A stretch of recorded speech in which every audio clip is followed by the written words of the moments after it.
நண்பர்களே, மகர ராசி அன்பர்களுக்கு ஜூன் 2026 19ஆம் தேதி காலை 10:06 முதல் ஜூன் 21ஆம் தேதி மதியம் 3:39 வரை சந்திர பகவான் கன்னி ராசியில் சஞ்சரிக்கிறார்.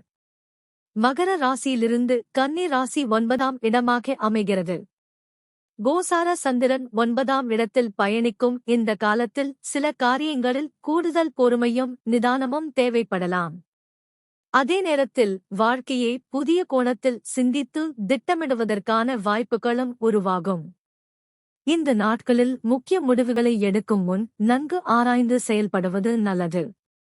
சில வேலைகள் எதிர்பார்த்ததை விட சற்று மெதுவாக நகரலாம். ஆனால் தொடர்ந்து முயற்சி செய்தால் சாதகமான முடிவுகளை அடைய முடியும். தொழில் மற்றும் வியாபாரத்தில் அவசரப்படாமல் செயல்படுவது நன்மை தரும்.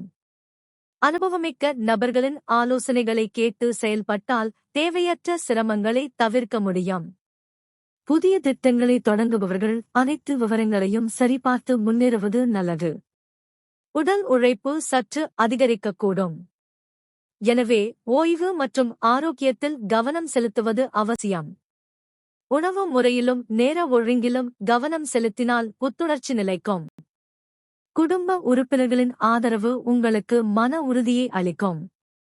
உறவினர்களுடன் நல்லிணக்கத்தை பேணுவது பல விஷயங்களில் உதவியாக அமையும். குடும்பத்தில் ஆன்மீக நிகழ்வுகள் அல்லது ஆலய தரிசனங்கள் நடைபெற வாய்ப்பு உள்ளது. முக்கியமாக தற்போது கடக ராசியில் சஞ்சரிக்கும் குரு பகவானின் 7ஆம் பார்வை மகர ராசிக்கு கிடைக்கிறது.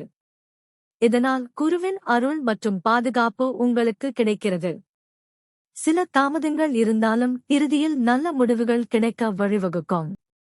கல்வி, தொழில் மற்றும் குடும்ப விஷயங்களில் குருவின் சுபத்துவம் ஆதரவாக இருக்கும்.